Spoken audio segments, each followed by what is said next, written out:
Hi everyone, स्वागत है आप सभी का बेसिक शिक्षा के आपके अपने यूट्यूब परिवार में। और आज के इस वीडियो में हम बात करने वाले हैं कि अगर आप CUET 2027 की प्रिपरेशन करना शुरू कर दिए हो तो हिंदी में 250 में 250 स्कोर कैसे करेंगे, क्या स्ट्रेटेजी होनी चाहिए। अब तुम्हारे मन में क्वेश्चन आया कि मैम 250 में 250 स्कोर क्यों करना है। आपको ये ध्यान देना होगा कि जब हम बात करते हैं यहाँ पे स्ट्रेटेजी की, या फिर आप किसी भी यूनिवर्सिटी को टारगेट करोगे या किसी भी कोर्स को टारगेट करते हो, तो इसमें बेटा आपका एक लैंग्वेज, एक जीएटी और एक डोमेन के साथ में ऑलमोस्ट यूनिवर्सिटी अपना यहाँ पे क्राइटेरिया बना के रखते हैं, तो आपको लैंग्वेज ऑप्ट करना ही करना है।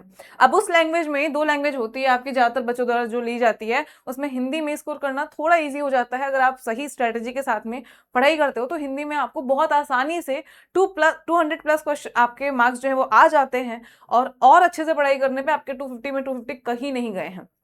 तो इसमें हम बात करने वाले हैं कि हिंदी में क्या स्ट्रेटजी होनी चाहिए। मैं हिंदी की मेंटर, आपको हिंदी जो भी क्लासेस होंगी मैं आपको यहाँ पे पढ़ाऊंगी।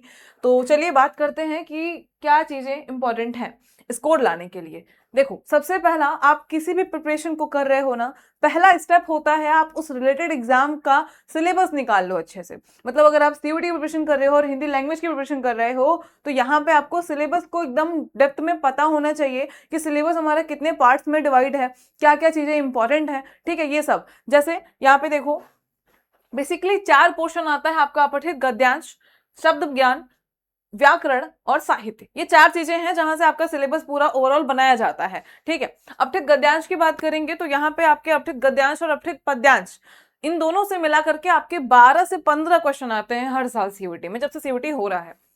शब्द ज्ञान में होता है बेटा जो आपके वोकैबुलरी वाला पोर्शन होता है, लाइक आपका विलोम हो गया, पर्यायवाची हो गया, मुहावरे हो गया, अनेक शब्दों के लिए एक शब्द हो गया। ये सारे टॉपिक्स आपके हर साल वेटेज अच्छा होता है, एग्जाम में पूछा जाता है। देन थर्ड वन आता है आपका व्याकरण। व्याकरण में जो भी आपने स्टार्टिंग से लेके अब तक पढ़ा है, लाइक आपने वर्णमाला से अपनी स्कूलिंग करनी शुरू की होगी, आपने स्वर व्यंजन पढ़ा होगा, एंड लास्ट आप 12th तक आते आते आपने अलंकार, रस, छंद सब कुछ पढ़ा होगा। तो वर्णमाला से शुरू करता है व्याकरण, और अलंकार, रस, छंद सब कुछ पूछता है, जो बीच में आपने पढ़ा वो सब। ठीक है, अभी डिटेल में मैंने सिलेबस भी रखा है यहाँ पे, तो आप उसको देख सकते हो। एंड फोर्थ हमारा साहित्य। अब साहित्य में आपके क्वेश्चन कैसे आते हैं ये बच्चों में बहुत डाउट होता है, और साहित्य का पोर्शन बड़ा होता है। ठीक है, डिस्क्रिप्टिव होता है, तो बच्चों में थोड़ा टेंशन भी होता है कि अरे कैसे आएगा साहित्य। तो बच्चे साहित्य से आपके, क्योंकि एग्जाम आपका ऑब्जेक्टिव है, ठीक है, आपको ऑप्शंस मिलेंगे, आपको MCQ बेस्ड क्वेश्चन आपको मिलेंगे, तो इसमें आपको साहित्य से टिक लगाने वाले क्वेश्चन आएंगे। और टिक लगाने में आपको ज्यादा क्या मिल सकता है, एक राइटर, उनकी राइटिंग्स, मतलब कि एक रचनाकार और उनकी क्या क्या रचनाएं हैं वो आपसे पूछ सकता है, उनके अवार्ड्स, उनके अचीवमेंट्स पूछ सकता है आपसे। साहित्य में पहली बार क्या चीजें हुई हैं ये पूछ सकता है, इससे बाहर क्वेश्चन आपके एग्जाम में नहीं आता। हाँ, कभी कभी उनके जन्म के आधार पे उनके डेट ऑफ बर्थ चीजें पूछ लेता है, तो वो सब जब हम लोग पढ़ाई करेंगे तो आपको धीरे धीरे चीजें समझ में आ जाएंगी। जब आप स्टेप वाइज बढ़ोगे तो आपको सब कुछ अच्छे से समझ में आएगा। ठीक है, तो साहित्य से ऐसे ही क्वेश्चन आते हैं। अब इसके बाद में सेकंड थिंग कि आप डिटेल में चीजों को देख लो, लाइक अपठित गद्यांश आपका आता ही है। ठीक है, शब्द ज्ञान में आपका पर्यायवाची, विलोम, अनेकार्थी, तत्सम तद्भव, देशज विदेशज, उपसर्ग प्रत्यय, शब्द युग्म, मुहावरे, लोकोक्ति। उसके बाद में आपका यहाँ पे व्याकरण में संधि, समास, उपसर्ग प्रत्यय, वाक्य शुद्धि, पर्यायवाची, रस, अलंकार, छंद। ठीक है, नेक्स्ट आपका साहित्य में लेखक कवि का परिचय पूछ देगा, या तो आपसे प्रमुख रचनाएं पूछेगा। ठीक है, और ज्यादातर आपके प्रमुख रचनाएं ही पूछता है। नेक्स्ट वन आपका आता है, अब ये हो गया डिटेल सिलेबस आपका। अब आती है बारी कि मैम डिटेल सिलेबस तो हमने देख लिया, लेकिन जब हम प्रिपरेशन शुरू कर देंगे टॉपिक वाइज तो हमें क्या करना चाहिए। देखो, बहुत ज्यादा गलती बच्चे ये करते हैं कि वो हिंदी को पहला तो इजी समझ लेते हैं, जैसा मैंने बोला, बट इतनी भी इजी नहीं है कि बस आप गो थ्रू कर लोगे, बस आप देख लोगे और हिंदी रेडी हो जाएगी। ठीक है, आपको मैं बता दूं कि बहुत सारे बच्चे ऐसे हैं जिनका हिंदी अच्छा है, और जीएटी में अगर कुछ प्रॉब्लम हो भी गई, डोमेन में कभी प्रॉब्लम हो भी गई, तो हिंदी उनके लिए रामबाण साबित हो जाता है, क्योंकि हिंदी में वो अच्छे से कम मेहनत में ज्यादा स्कोर कर लेते हैं, और उस ज्यादा स्कोर की वजह से उनका मेरिट जो है वो अच्छा बनता है, और उनका जो ड्रीम यूनिवर्सिटी होता है उसमें एडमिशन लेने का सपना उनका पूरा हो जाता है। बट अगर आप इसी को नेग्लेक्ट कर दोगे या नॉर्मल ले दोगे तो फिर यहाँ पे दिक्कत हो जाएगी। तो आपको इसी स्टेप में बढ़ना है। सबसे पहले आपको अपना बेस तो स्ट्रॉन्ग करना ही है, बिना बेस स्ट्रॉन्ग किए आप MCQs लगाओगे तो सही बात है कि आपको रिजल्ट नहीं मिलेगा। अब यहाँ पे आपको अपना बेस मजबूत करना है, मतलब आपको कॉन्सेप्ट्स को बहुत अच्छे से समझ लेना है।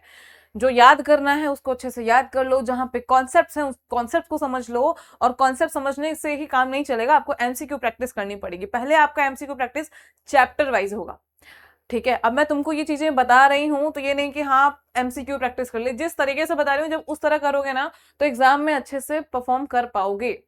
पहले आपको चैप्टर वाइज कर लेना है, उसके बाद आपको मिक्स्ड चैप्टर करना है, ताकि अगर आप एक क्वेश्चन अभी संधि का किए तो आपके माइंड में पूरे संधि के कॉन्सेप्ट चल रहे हैं, जैसे ही सेकंड क्वेश्चन आएगा तुरंत आप स्विच कर जाओगे समास पे, और फिर आपके माइंड में तुरंत समास के सारे कॉन्सेप्ट समझ में आपको चलने चाहिए और आप उसके बेसिस पे सही आंसर कर पाओ। तो जब इस तरीके से आपका माइंड जो है वो स्विच करेगा तब आपको समझ में आएगी कॉम्पिटिशन में जब सारे क्वेश्चन हमारे डिफरेंट होते हैं, अलग ट्रिक के होते हैं, ठीक है, और वो एग्जाम हॉल का जो प्रेशर होता है, उस लिमिटेड टाइम में क्वेश्चन सॉल्व करने का जो प्रेशर होता है, तब कैसे हैंडल कर पाते हो, दैट इज इंपॉर्टेंट, है ना। 1 घंटे का समय हर किसी को मिलता है, वही सेम क्वेश्चन हर कोई करता है, लेकिन किसी के मार्क्स 200 आते हैं, किसी के मार्क्स 100 भी नहीं आ पाते हैं। उनका रीजन क्या होता है?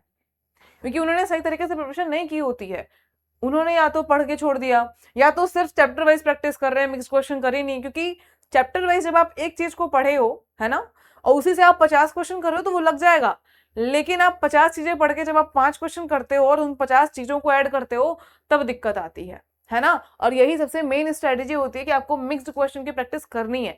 मिक्स्ड क्वेश्चन की प्रैक्टिस होते जा रही है। अब अभी आपका है कि मैं क्वेश्चन सॉल्व कर ले रही हूँ। देखो, पढ़ाई करेगा अगर कोई तो वो सॉल्व कर लेगा, लेकिन द मेन थिंग कि आप उसी टाइम पीरियड में कर पा रहे हो कि नहीं, और यही चीज आपके कॉम्पिटिशन को टफ बनाती है। तो आपको अभी टाइम सेट करना है कि मुझे 50 क्वेश्चन तो करने हैं, लेकिन उसी लिमिटेड टाइम में, विच इज 60 मिनट्स। 60 मिनट का टाइम हमको दिया जाता है, तो उसी 60 मिनट यानी कि 1 घंटे में हमको 50 क्वेश्चन सॉल्व करने एट एनी हाउ, ठीक है। एंड द लास्ट वन कि आपको पूरा रिवीजन करते चलना, ये नहीं कि बस एक बार पढ़ लिए छोड़ दिए। जब आप टेस्ट दे रहे हो तो उसको एनालाइज करो, ठीक है, ये आपका मेन इंपॉर्टेंट होता है।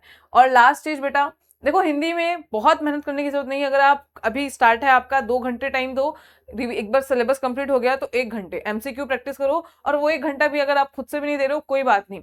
हमेशा जैसे ही सिलेबस, मतलब अक्टूबर से मैं आपकी रेगुलर क्लासेस लेना स्टार्ट कर दूंगी, तो बिल्कुल फ्री ऑफ कॉस्ट में यूट्यूब पे, तो वहां पे आप मेरे साथ जुड़िए, 1 घंटा हमारे साथ दीजिए, और साथ में एमसीक्यू प्रैक्टिस करेंगे और रिवीजन भी मैं कराते जाऊंगी। तो फिर आपको तो आराम से, और बहुत सारे बच्चे ऐसे हैं जो आप पूछ सकते हो उनसे, आपके सीनियर्स हैं, उन्होंने ऐसे ही पढ़ाई की थी और उनका ऐसे ही रिवीजन हो गया था। तो ये चीजें आपको करनी है। अब अपने टाइम के बिजनेस, मैंने एग्जांपल डाला है कि आप इस तरीके से अपने टाइम को डिवाइड कर सकते हो, बट ये आपके ऊपर है कि आपका कौन सा पोर्शन स्ट्रांग है, कौन सा वीक है, किस पे कितना टाइम देना है, किस पे कितना टाइम नहीं देना है। बट आपको पूरी चीजों को ध्यान लेके चलना है, ठीक है। आपको शब्द ज्ञान पढ़ना है, व्याकरण पढ़ना है, गद्यांश पढ़ना है, ठीक है। सबसे मेन चीज जिसपे ज्यादा लोग बात नहीं करते हैं, आप अपने अच्छाइयों को तो समझ जाओगे कि हाँ ये काम करना चाहिए, लेकिन क्या नहीं करना चाहिए इसको समझ लोगे ना, तो फिर आराम से एग्जाम क्लियर हो ही जाना है। अगर आपके अंदर ये टेंडेंसी है कि आप आसान समझ के इसको बाद के लिए छोड़े हो, तो बिल्कुल ये गलती मत करना, है ना। आधे घंटे पढ़ो, 1 घंटे पढ़ो, बट रेगुलर पढ़ो और कंसिस्टेंट होके पढ़ो, ठीक है।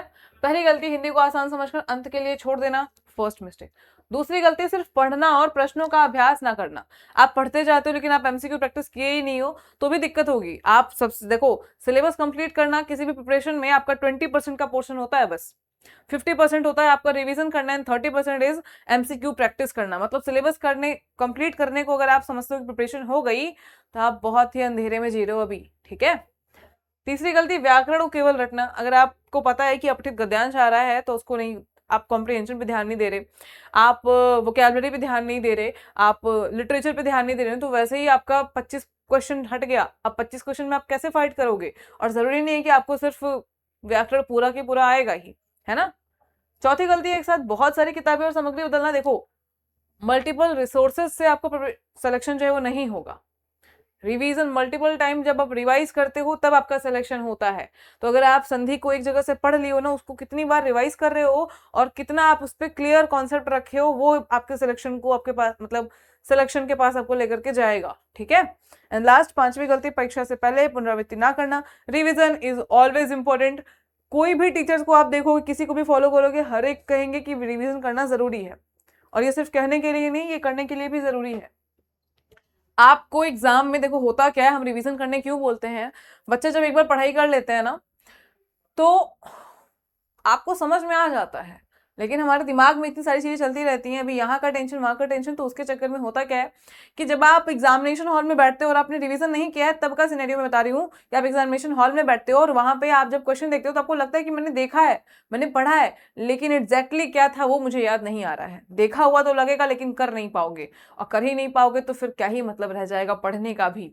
तो इसलिए रिवीजन इंपॉर्टेंट होता है कि वो एकदम कंठस्थ हो जाए आपके माइंड में। तो ये पूरी चीजें आपकी रही थी सिंपल। अगर लाइन में बताना हो तो पढ़िए, समझिए, प्रश्न करिए, गलती पहचानिए, एनालाइज करिए। मॉक देने का कोई मतलब नहीं अगर आप उसको एनालाइज नहीं कर रहे हो। जब एनालाइज करोगे तब दूसरे मॉक में आपके ज्यादा मार्क्स आएंगे, ठीक है। उसके बाद रिवाइज करिए और फिर एग्जाम दीजिए और सिलेक्शन ले जाइए। अब जो भी बच्चे यहाँ पे प्रिपरेशन करना चाहते हो बच्चा, और अभी तक नहीं किए हो, तो हमारा वरदान बैच जो कि लॉन्च हो चुका है आपका, 10 अगस्त से क्लासेस चलने लगी, बट अभी बहुत बैकलॉग नहीं है। और साथ में आपके 13, 14 एंड 15 अगस्त में आपके यहाँ पे ऑफर भी चल रहा है, ठीक है। तो आप इसको ज्वाइन कर सकते हो। फीचर्स आपको live and recorded classes, PDF DP, ठीक है। उसके बाद में practice set, test series, mock test, PYQs, और अगर आप प्रो बैच में एनरोल हो तो आपको हमारे स्टडी मटेरियल भी आपके घर तक होम डिलीवर करा दिया जाएगा, है ना। उसमें आपको पीवाईक्यूज भी हैं, बहुत चैप्टर वाइज एमसीक्यूज भी हैं और डिटेल में एक्सप्लेनेशन भी है टॉपिक्स के, तो आप इसको देख सकते हो। अदर और भी अगर आपको कोई डाउट है, क्वेरी है, तो आप हमारे दिए गए व्हाट्सएप नंबर पे कॉल कर सकते हो, ठीक है। सबसे इंपॉर्टेंट चीज हमारे बैच की ये होती है, आपको एक स्टडी प्लानर मिलता है, आपको ये फ्री ऑफ कॉस्ट पे मिल जाएगा। आप हमारे प्ले स्टोर से बेसिक शिक्षा ऐप डाउनलोड करना और वहां पे आप स्टडी प्लानर या सिलेबस के पोर्शन पे जाओगे तो वहां पे आपको ये फ्री ऑफ कॉस्ट मिल जाएगा। इसका काम क्या होता है बेटा, देखो, अगर हम किसी भी चीज को सही तरीके से सीक्वेंस वाइज करते जाएंगे ना, तो वो चीजें हमारी कंप्लीट होंगी और अच्छा रिजल्ट आएगा। तो यहाँ पे हमारा ये पूरा एक प्रेपोमीटर है कि ये 5 स्टेप है आपको किसी भी चीज के लिए करनी है, किसी भी चैप्टर को कंप्लीट करने में ये 5 स्टेप लगेंगे। अगर आपने ऑनेस्टली ये 5 स्टेप कवर किया तो मतलब कि इसके बाद आपका क्वेश्चन गलत हो ही नहीं सकता है, ठीक है। तो इसके लिए आप प्ले स्टोर पे बेसिक शिक्षा ऐप डाउनलोड करके फ्री ऑफ कॉस्ट में ले सकते हो, ठीक है। इन सभी कोर्सेज की प्रिपरेशन हमारे यहाँ कराई जाती है, चाहे वो आर्ट्स का हो, साइंस का हो, लॉ का हो, आईसीआर का हो, कॉमर्स हो, एंड GT+2 लैंग्वेज, ठीक है। So thank you so much. आज के लिए इतना ही। स्वस्थ रहिए। एंड आपको वीडियो पसंद आई हो तो लाइक करेंगे और कमेंट में मुझे ये बताएंगे कि कौन कौन से बच्चे 2027 में सीयूईटी प्रिपरेशन कर रहे हो और हिंदी को एज अ लैंग्वेज चूज किए हो। और इसके अलावा भी कोई डाउट है तो आप मुझे कमेंट में जरूर से बताइएगा, मैं वीडियो लेकर के आपके डाउट को सॉल्व करने की कोशिश करूंगी, ठीक है। Bye bye.